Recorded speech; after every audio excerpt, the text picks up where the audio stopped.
자, 오늘 김능구의 대선 진단, 박근혜 후보부터 시작하도록 하겠습니다.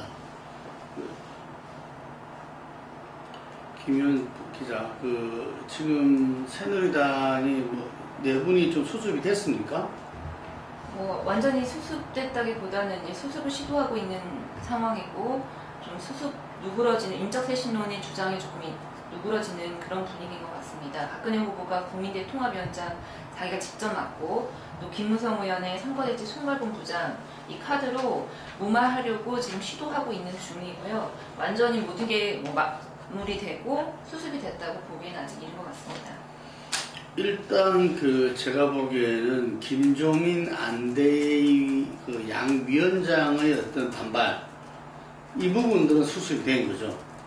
예를 들면은 김종인 국민행복추진위원장의 이한구 원내대표는 선대본에 불참하고, 예를 들면은 경제민주화에 대해서 이의 제기하지 않는다라는 선으로 정리하고, 안대희 쇄신 위원장한테는 국민대통합위원장을 박근혜 후보가 직접 맡는다.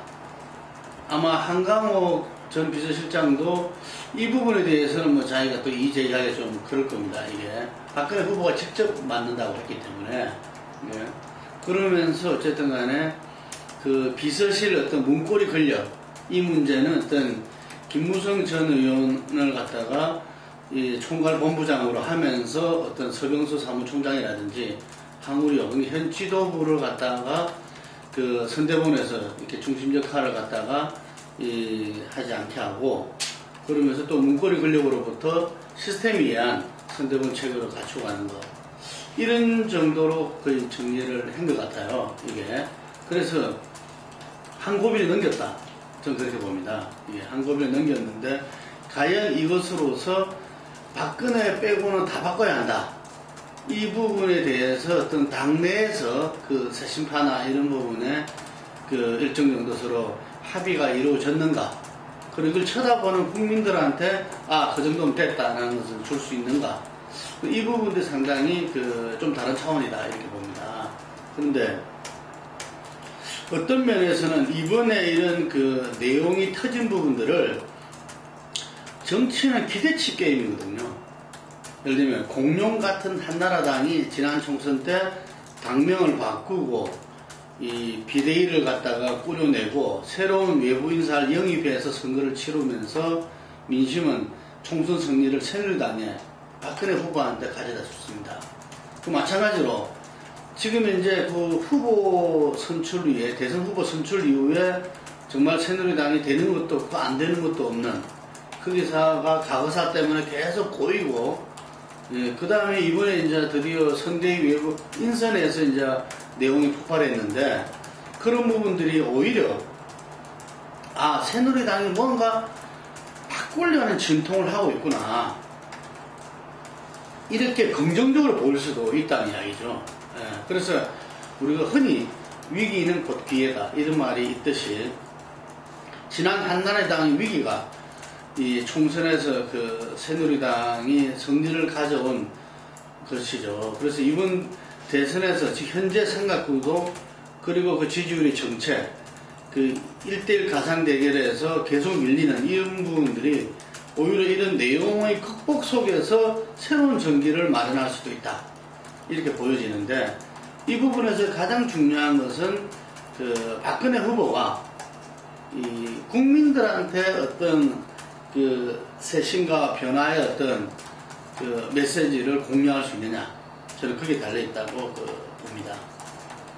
지금 어쨌든 이 변화의 어떤 중심에 김무성 카드가 있거든요. 김무성 카드에서는 당내에서 어떻게 평가하고 있죠? 김무성 카드는 이제 리더십도 있고, 군기반장식으로 해서 김무성 의원이 와서 이제 분위기를 제압해주고 이끌어가는 면에서 긍정적인 면이 있다는 목소리도 있는 반면, 이상돈 정치쇄신특위위원 같은 경우도 그동안 말실수를 많이 해왔다, 그래서 그런 부분이 우려스럽다고 얘기를 했고요.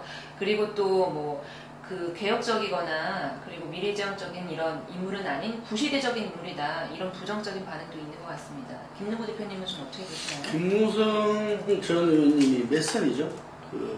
4선인가요? 네, 그 정도 됩니다. 예.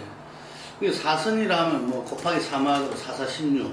근데 YS 때 예를 들면은 민주계의 막내로서 예를 들면은 그 내무부 차관도 하고 그 다음에 국회로 들어와서 이제 4선을 했는데 상당히 오랫동안 정치를 한 분이죠. 예.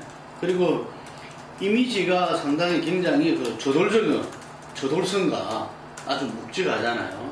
이게 그래서 상당히 그런 카리스마 리더십은 다른 사람이 좀 따를 수 없는 부분들을 갖고 있다.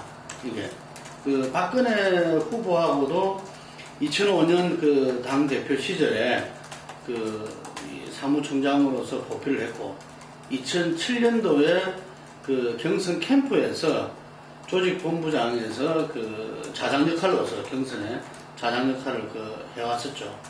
근데 2009년 5월 달에 한나라당 원내대표를 친이계 지원으로 이렇게 되려고 하면서 약간 마찰음이 생기기 시작해서 2010년 2월 세종시 문제로서 완전히 이제 탈박을 하게 됐던 거죠. 그러다가 지난 총선 때 낙천에도 불구하고 상당히 선거를 돕는, 예를 들면은 어느 선거에서 한 분기점이 됐어요. 박근혜 새누리당의 승리에 결정적인 기여를 했던 거였고, 그리고 이번에 이제 구원투수로서 나서게 된 겁니다. 그래서 박근혜 후보와의 관계는 상당히 이렇게 오랜 인연 속에서 친박의 자장으로 하다가 나름대로 치마폭의 친박은 쌓여있냐 할 그 시절에도 나름대로 어떤 정치적인 어떤 메시지와 어떤 조직을 갖다가 꾸리려고 했고, 그 속에서 뭔가 새로운 어떤 모습을 갖추려 하다 그런 부분들이 상당히 박근혜 후보와 알게 모르게 그런 마찰 속에서 탈박을 하게 됐던 분인데, 이런저런 경우를 다 겪었기 때문에 오늘의 친박의 문제가 뭔지를 누구보다도 잘 아는 사람이고, 그 부분들을 갖다가 헤쳐나갈 지혜도 갖고 있고 힘도 갖고 있다고 봅니다. 그런데 또 한편으로 굉장히 저돌성 있게도 보이지만 아주 섬세합니다. 섬세하고 상당히 샤프한 청년이고, 미국에서 커뮤니케이션 공부를 했어요. 이게. 그래서 그런 부분에도 일각에는 있다고 봅니다. 하지만 현재 국민이 바라는 거하고 실제 그 인물이 가지는 어떤 리더십의 어떤 내용들하고는 충돌되는 경우가 많은데, 김무성 의원이 상당히 본인이 실제로 갖고 있는 부분하고 국민이 바라보는 어떤 리더십하고는 상당히 충돌되고 있는 대표적인 경우가 아닌가 생각을 하거든요. 그래서 이 부분을 이하에 해결해낼 것이냐, 이거는 어떤 면에서는 김무성 의원이 한테는 또 다른 기회이자 시험자라고 봅니다. 본인 개인한테도 이게. 그리고 그것이 박근혜 후보한테 전체적인 캠프와 당을 어떤 정비하고 앞으로 나가는 데도 상당히 중요한 대목이다. 이렇게 판단하고 있습니다. 민주당과 안철수 후보 문제로 좀 넘어가 보겠습니다. 어제 송호창 의원이 민주당을 탈당하고 안철수 캠프로 합류를 했는데, 추가 탈당 흐름이라든지 앞으로 좀 전망을 어떻게 보시나요? 어떤 영향이 있을까요? 송호창 의원은 누구나 다 예측을 했는데 그 시기가 언제 될 것이냐 봤죠. 왜냐하면 본래 뿌리가 박원순 캠프의 대변인을 했고 촛불 변호사로 유명해졌죠. 이게. 그래서 박원순 시장이 지난 총선 때 단 한 명의 공천 요청 후보로서 가천 의향지역에 많은 부분들이 참 오래전부터 준비했던 부분을 제치고 전략 공천을 받았던 분입니다. 그래서 박원순 시장으로 올라가는 부분이고, 또 박원순 시장의 안철수 후보로 연결되는 부분이죠. 지금 현재 안철수 후보 캠프의 제가 보기에는 대부분은 실무 인력의 대부분은 박원순 시장 캠프 인력들입니다. 이게. 그러니까 어쨌든 자기 동네 돌아갔다. 그런데 그게 민주당으로 공천받아서 출마해서 당선돼서 이제 돌아간 거죠. 예를 들면은. 그래서 그런 측면에서 뭐 숫자 말로 상도 의선 맞느냐, 뭐 이런 이야기도 할 수 있는데, 어쨌든 지금 현재 우리 선거 지형이 안철수 현상을 두고서 거기에서 대상이 된 어떤 새누리당과 민주당 둘 다 안철수 현상을 갖다 인정하고 극복하려고 다들 노력하고 있어요. 그런데 안철수 현상의 어떤 산물인 안철수 후보와 함께 하려고 하는 부분들은 민주당이죠. 이게 어떤 면에서는 새누리당도 안철수 후보한테 러브콜을 보낼 수도 있어요. 그렇지만 안철수 후보가 분명히 어떤 이전에 한나라당의 어떤 이 집권 영장을 바라지 않는다라고 선을 껐죠. 그리고 안철수 생각이라는 여러 가지 본인의 철학과 정책에서 이 민주당하고도 좀 다르지만 어쨌든 간에 새누리당하고는 함께 할 수 없다라는 부분들을 명확히 했던 거고, 그래서 지금 이제 민주당하고 지금 안철수 후보하고 단일화가 최대 지금 이제 그거로 돼 있는 거잖아요. 이 가운데서 송우창 의원이 과연 이 2002년도에 김미성 의원처럼 어떤 부작용하는 어떤 단일화에 오히려 역행하는 식으로 해서 끝날지, 아니면 단일화를 정말 촉발하고 성숙된 가운데서 합의에 이르게 하는 그런 역할을 할지는 좀 두고 봐야 되겠습니다. 안철수 후보가 선출이 되면서 지금 새누리당의 검증 공세가 민주당의 문재인 후보보다는 안철수 후보에 집중이 되고 있습니다. 그래서 상대적으로 지금 현 국면에서 문재인 후보에게 마이너스 요인이 되는 것은 없어 보이는데요.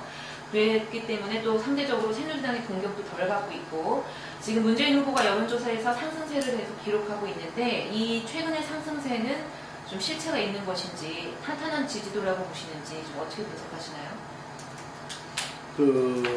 지금 우리가 이제 여론조사에서 보면 지지율이 있고, 이렇게 지지율보다도 더 중요한 거는 지지도의 이 내용입니다.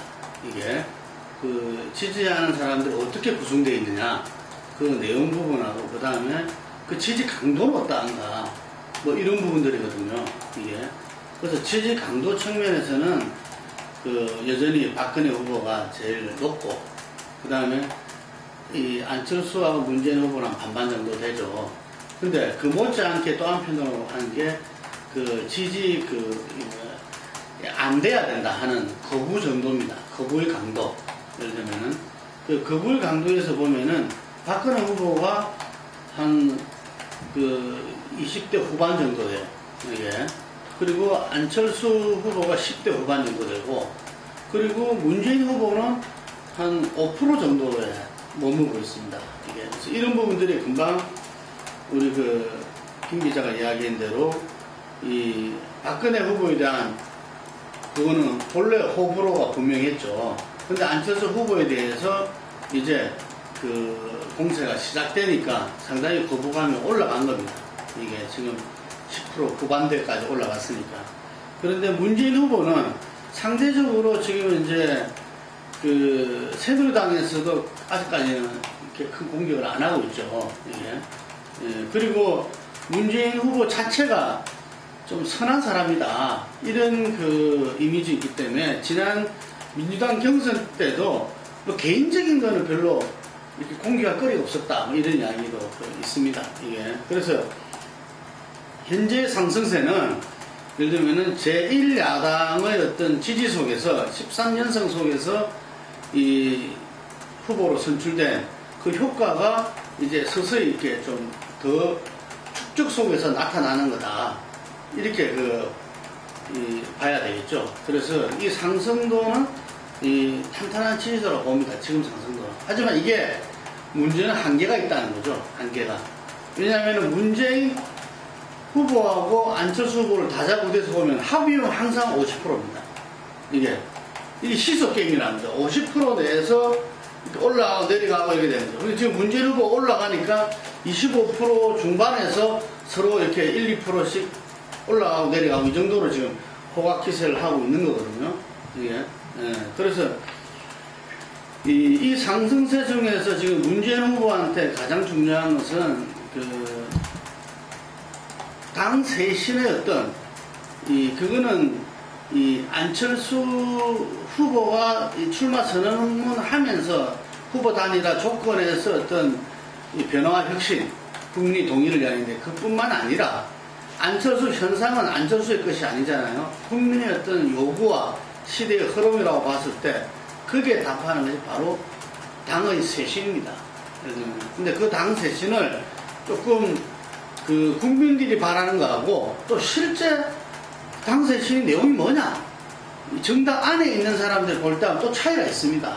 하지만 모든 것을 국민 눈높이에 맞춰야 되기 때문에 국민은 인적 그리고 이 제도적 부분까지를 다 요구하고 있는 거거든요. 그래서 이런 부분에서 빨리 문재인 후보가 당 쇄신의 그 모습을 이렇게 내놓으면서 이 한계를 뚫고 가야 된다 이런 이야기입니다. 네, 마지막으로 좀 질문을 드릴게요. 안철수 후보와 문재인 후보의 이런 후보 단일화 신경전이 팽팽하게 계속되고 있습니다. 안철수 후보 쪽에서는 야권 후보 단일화가 만병통치약은 아니라고 이렇게 얘기를 하면서 정치 개혁을 우선적으로 주장을 하고 있는데 안철수 후보의 진짜 속내는 뭐라고 보시는지 향후 후보 단일화의 전망을 좀 어떻게 보시나요? 정치개혁과 정권교체의 두 개를 가지고서 정치개혁이 상위 개념이라고 이야기했잖아요. 그리고 캠프의 공식 입장이 단일화에 대해서는 아직 논의된 바 없다. 뭐 김호기 교수가 예를 들면은 정치개혁 포럼 이 대표로서 나와서 어떤 모 언론 인터뷰에서 10월 말부터 시작되지 않겠냐 했다. 뭐 개인 입장이다 이렇게 이야기했는데 제가 보기에는 이 안철수 현상에 충실하려고 할 겁니다. 그렇기 때문에 지금 현재는 캠프에서 단일화 논의된 바 없다. 그 말이 저는 사실일 거라고 봅니다. 그리고 정권 교체보다는 정치 개혁에 지금 현재 변화와 혁신의 어떤 매진하는 것이 자기들의 어떤 기본 전략일 겁니다. 저는 그 이야기가 지금 현재 단일화에 대한 입장에서는 자기들의 공통된 이야기고 실제 그러하다. 예를 들면은 가장 바람직하게는 예를 들면 국민들에 의해서 국민들이 정말 양당의 보다는 새로운 어떤 정치 세력 변화시킬 수 있는 그러한 대통령이 필요하다 한다면 예를 들면 3자 다자 구도에서 예를 들면은 박근혜 후보가 철옹성 같은 35%대에서 30%대가 를 갖다가 깨진다면은 안철수 후보가 거꾸로 35%를 넘어선다면 단일화할 필요 없지 않겠어요? 본인으로서 단일화 없이도 정치개혁과 정권교체를 해낼 수 있다면은 굳이 단일화가 필요 없을 수도 있다. 이런 입장인 겁니다. 제가 보기에는. 하지만 현실적으로 예를 들면은 11월 달에 가서도 예를 들면은 철옹성 같은 어떤 35%대를 박근혜 후보가 유지하고 있고 이 두 분의 합의 50%에서 계속 이렇게 나눠 갖는 시소게임을 하고 있다면은 후보 단일화 없이는 정권 교체가 되기 어렵고 그래서 아울러서 정치개혁과 정권 교체는 함께 갈 수밖에 없는데 이걸 정권 교체가 어려우면 정치개혁도 어려운 거거든요. 네. 그런 차원일 때는 그때 단일화는 논의하겠다 이런 입장인 걸로 알고 있습니다. 네, 말씀 감사합니다. 네.